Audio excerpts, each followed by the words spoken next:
Hey guys, this is Patrick. He's a tattoo artist here in New Orleans, and met him the other day at the book stop where I met Ray as well, and that interview will be up. We are in his studio, and it is a really cool little place. So I get to interview him, talk about what he does, how he got here, and what he loves about it.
If you'd like to give us a little bit of an introduction of how you got into this, and then kind of keep it up. For sure, yeah.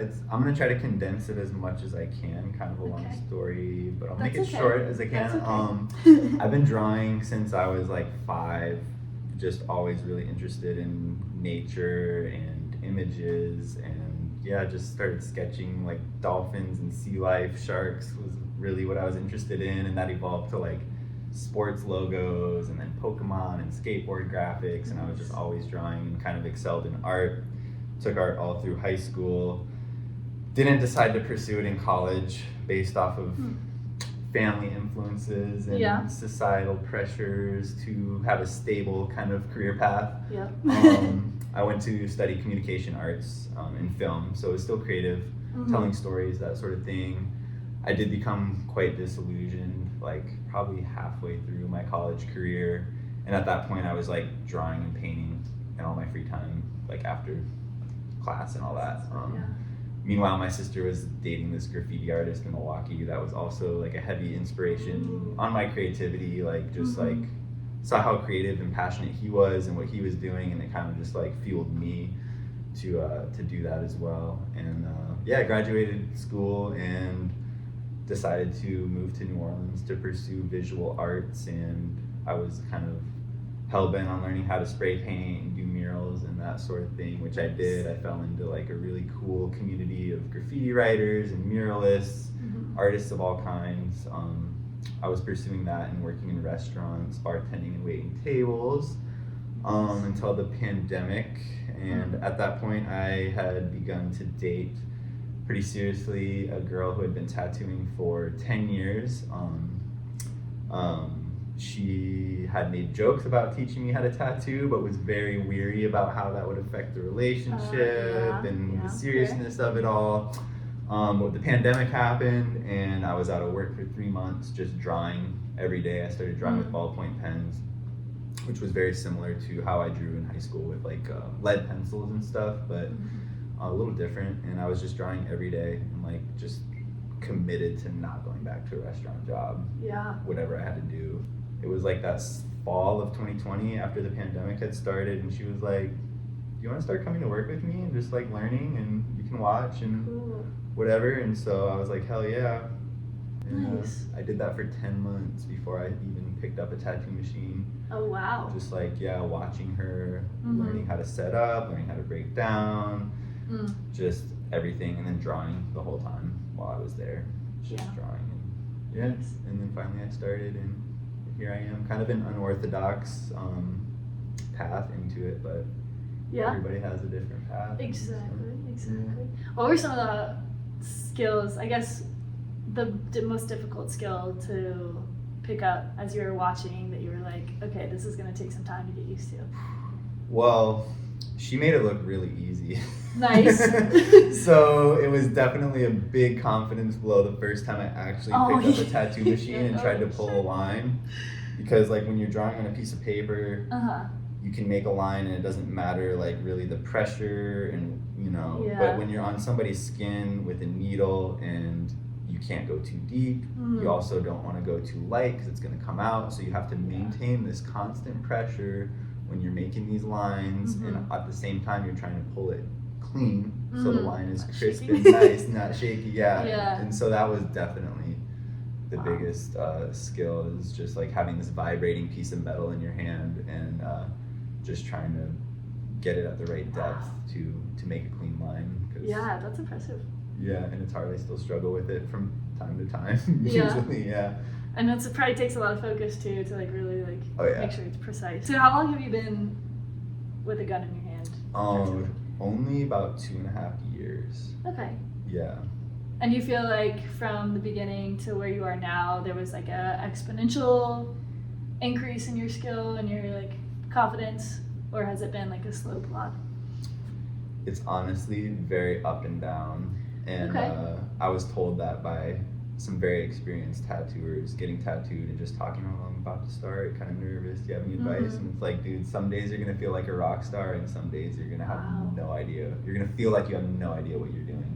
And does that correlate with any like factors, maybe like outside life, or is it just kind of like definitely can correlate with outside life for sure. I've been through some like pretty heavy life changes that have like shook my confidence level, or just like not in the right headspace, and it like comes out and like my hand's a little shaky, I'm not feeling very confident about this, a lot of stuff on my mind, so that's tough to navigate sometimes, but you just got to power through it and do the best you can with every piece, and you get through it. And that's tattooing. You made it with your hands, like it's not printed. That's actually a really cool perspective. It is a piece of art on your body that somebody like gave their heart to. Right, there's a certain rawness to it. Yeah, I like it. It's like a canvas. How did you settle into your style, and what do you think influenced that? That's a really good question. In high school, I was drawing a lot with lead pencils, and I always was really drawn to form, light and shading. So like dark to light, I always enjoyed drawing faces and just shading really high contrast, dark to light, smooth shading with pencils. I've always been very influenced by nature and life, and I don't know, I guess I drew a lot of skateboard graphics and stuff growing up, so like all the skulls and that whole thing, and then it's all kind of in music too, plays a huge influence. The aesthetic of all the music I'm into, whether it's hip hop or surf rock or just classic oldies soul music, I feel like that all comes out in the art. And then once I found out how to draw with ballpoint pens, the girl I was dating told me, well, you should use watercolor paper, and the way you shade on watercolor paper with ballpoint pens is very similar to how you would when you're tattooing. And I was like, oh, that's interesting, that's cool. So I got really into shading with ballpoint pens and drawing on watercolor paper. Just for reference, he uses these to create these drawings right here with ballpoint pens. Anyway. Ooh, talk about the culture of tattooing, and then if there's other things you think about too. Yeah, so tattooing is so, I don't know if multifaceted is the word, or just like there's so many subcultures within tattooing and so many different styles and routes and history of like tattooing is like an ancient practice that goes back to tribal people all around the world have been marking their bodies with black ink for centuries and centuries. A lot of people are mostly familiar with traditional tattooing, which is like what you think of when you think of like a bold, clean, colored tattoo, American traditional.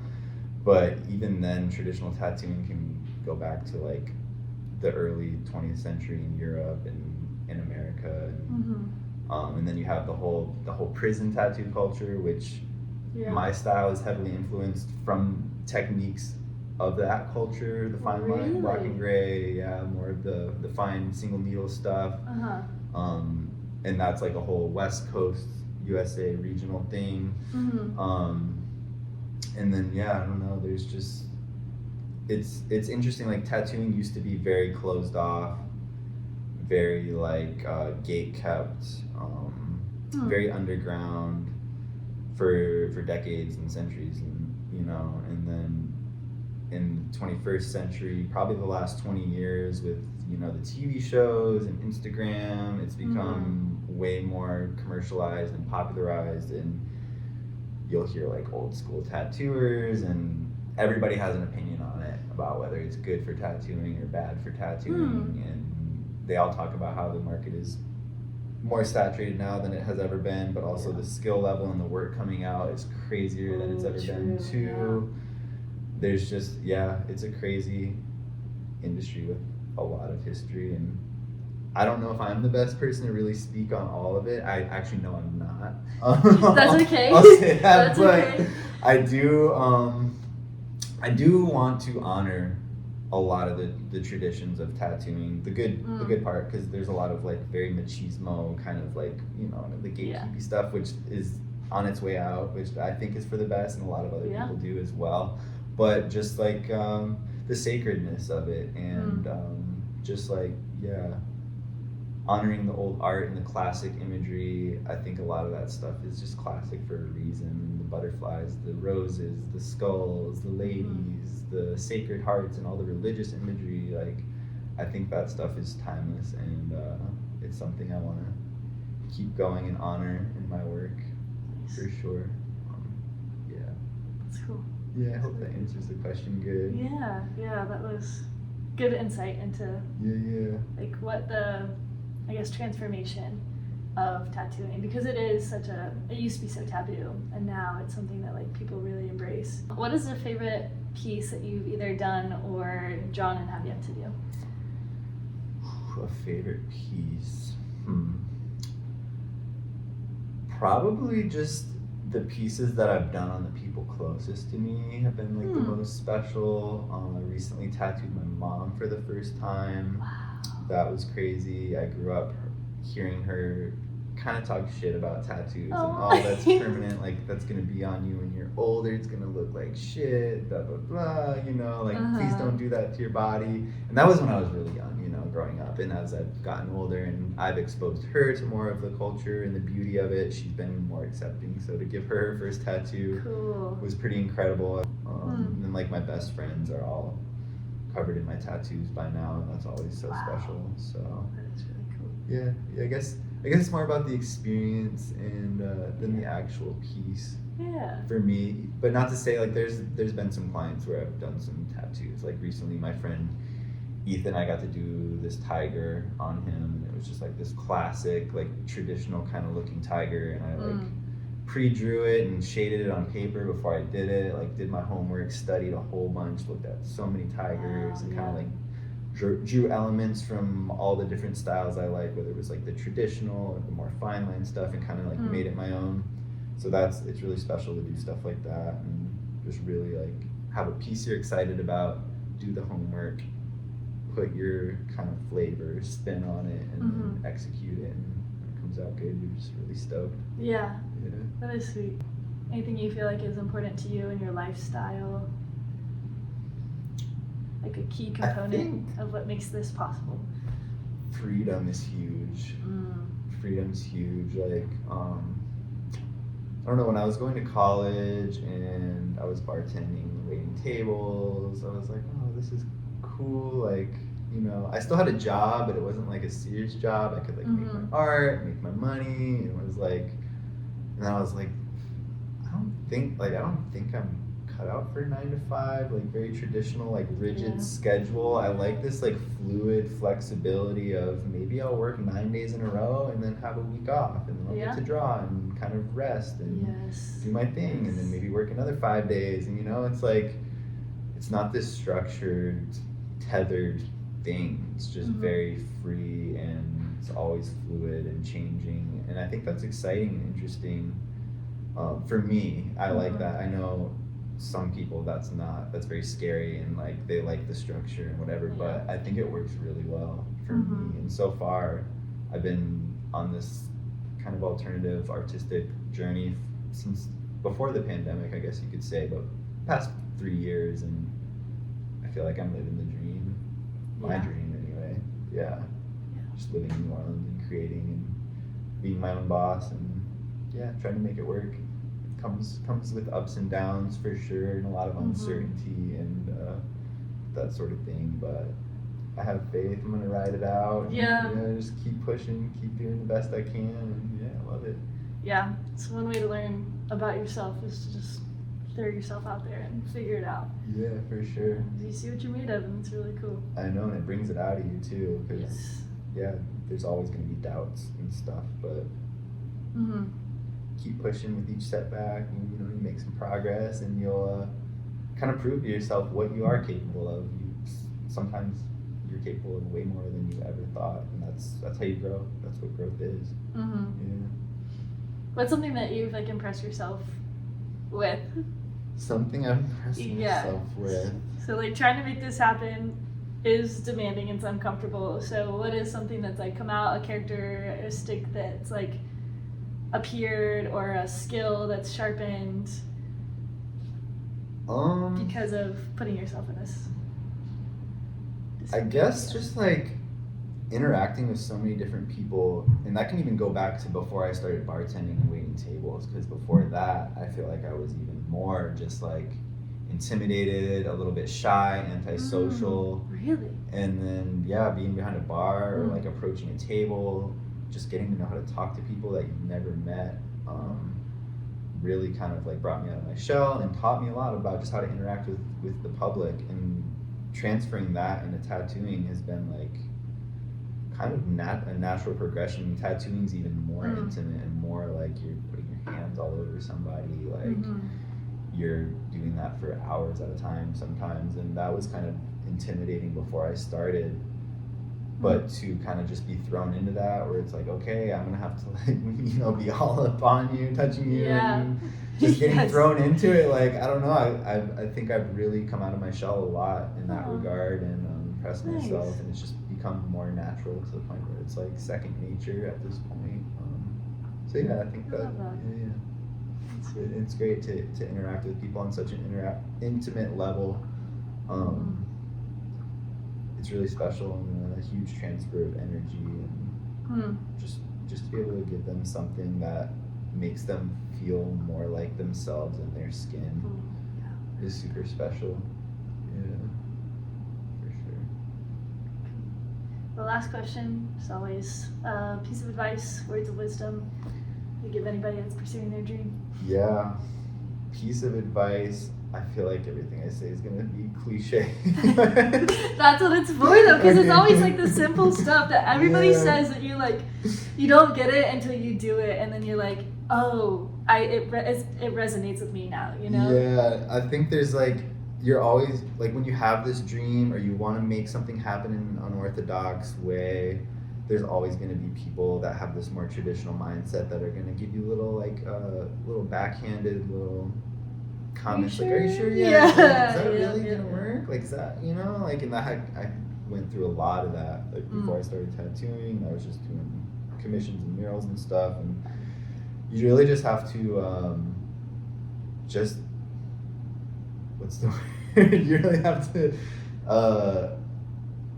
silence that, mute those voices, and just like know that you're capable of way more than you even think. And it's just like baby steps too. It takes time and dedication. I've been like just doing these little drawings for years and years and years and years, and now I can do them on people's skin and get paid a decent amount of money to do it, and I'm only gonna get better and get more clients as it goes on. But yeah, it's really baby steps. I mean, some people's trajectory can always be a little bit faster than yours. Some will be a little slower, and like I think moving at your own pace is important as well, because everybody's trajectory or path is different, and I think comparing, which I do all the time, but it's hard not to. It's hard not to, but it's definitely very toxic, and you just have to have faith in yourself that your path is going to work out, and just keep doing it. Like, you just have to keep doing it, and the longer you do it, like, something's going to shake from it. Something will work out. I think as long as you have passion and you're genuine and you're a good person, just keep doing your thing. Mm-hmm. Be yourself. Have fun. Yes. Yeah. All the goods. We got to know a little about this. Yeah. That's awesome. Well, thank you so much. Yeah, That was really thank you, awesome. Lindsay, for Very sure. true.